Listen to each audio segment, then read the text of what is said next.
En économie, il ne faut pas confondre la création de richesse et la création de monnaie.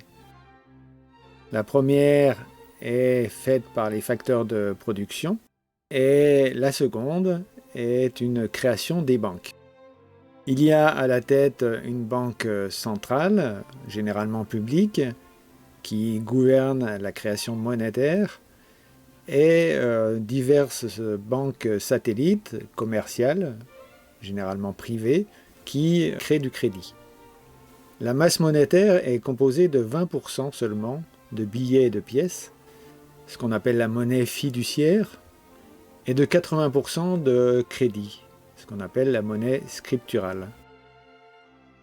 Pour la zone euro, par exemple, ça correspond à 15 000 milliards d'euros, ce qui correspond à peu près à 30 000 euros par habitant, ce qui est assez proche du PIB par habitant, mais il n'y a pas nécessairement une égalité entre la masse monétaire en circulation et la richesse produite par les travailleurs. Ce sont essentiellement les banques commerciales, donc privées, celles qui sont habilitées à faire des crédits, évidemment, et à recevoir des dépôts, qui créent la monnaie. Autrefois, la Banque centrale pouvait créer indirectement de la monnaie en finançant par exemple le déficit budgétaire. Cette possibilité n'existe plus aujourd'hui avec les banques centrales, notamment avec la Banque centrale européenne. Et donc les États, comme les particuliers, empruntent sur les marchés financiers. La création monétaire passe donc désormais uniquement par le crédit. Les emprunts faits par les particuliers, par les entreprises ou par l'État. Ce sont les banques commerciales qui créent la monnaie. Alors comment se passe cette création monétaire au niveau des banques commerciales? Eh bien la banque va créditer un compte, le compte courant, de celui qui emprunte. C'est donc bien de l'argent qui va être créé à partir d'une écriture. Mais la banque commerciale n'a pas forcément cet argent disponible dans ses coffres. Quand l'emprunteur rembourse son emprunt, donc petit à petit, un peu chaque mois, cet argent va revenir à la banque sous forme de nouvelle écriture, et donc la banque va pouvoir détruire l'argent virtuel qui a été prêté. Et donc à la fin du remboursement, la totalité de l'argent qui a été créé, de la monnaie qui a été créée, a été rendue, donc le compte est à zéro. On dit que l'argent a été détruit. Sauf que quand vous avez remboursé, vous avez payé des intérêts. Ces intérêts sont venus en plus de l'emprunt, et donc cet argent, lui, va vraiment exister, va vraiment rester dans l'économie. Ce surplus de financement, il vient soit de la masse monétaire déjà en circulation au moment de l'emprunt, soit d'un autre crédit. C'est la banque qui payera ses intérêts et qui perdra de l'argent si vous ne remboursez pas le crédit. Si personne n'empruntait, la masse monétaire ne fluctuerait pas. Chacun dépenserait l'argent qu'il a gagné, et ainsi de suite. Grâce au système de prêt et de crédit, la masse monétaire qui est en circulation peut s'adapter aux besoins de monnaie du système économique. Et donc si par exemple vous avez besoin d'acheter une maison, c'est intéressant de pouvoir faire un crédit pour avoir cet argent tout de suite et ne pas attendre 20 ans avant d'habiter cette maison.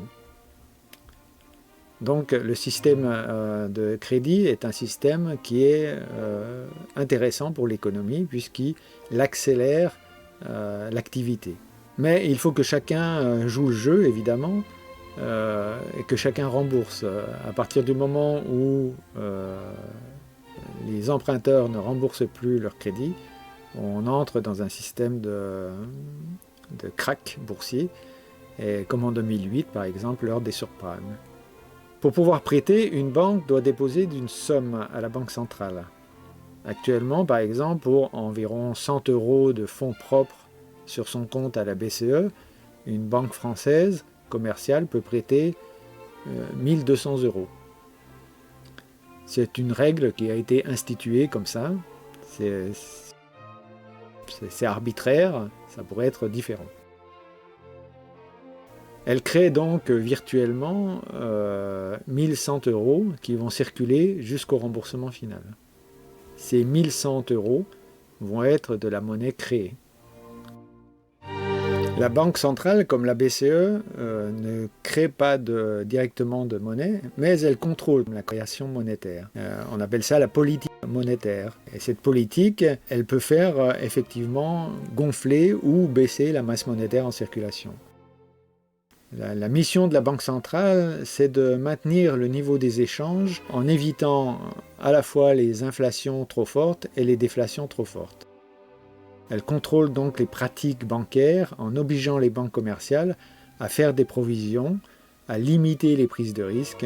Elle régule également le marché interbancaire, donc entre les banques, en achetant ou en vendant des titres sur le marché.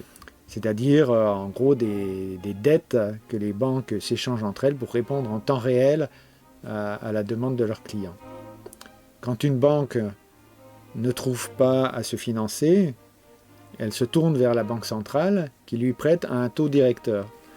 Tout le trafic interbancaire passe par la Banque centrale. Plus le taux directeur est bas, plus les banques vont faire des crédits et plus la masse monétaire va augmenter.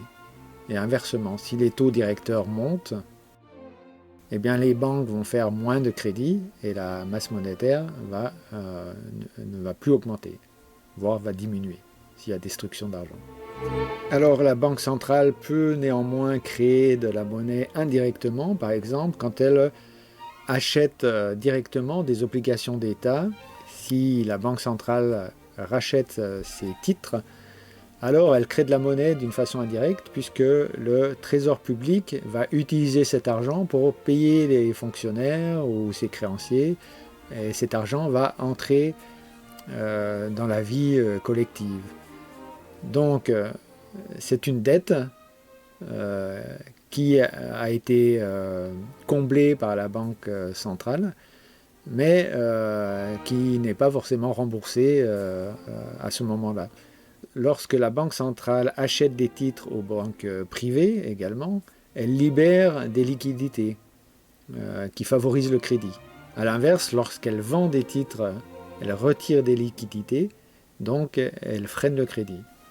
En fin de course, c'est le crédit qui crée la monnaie à condition qu'il y ait une demande de crédit.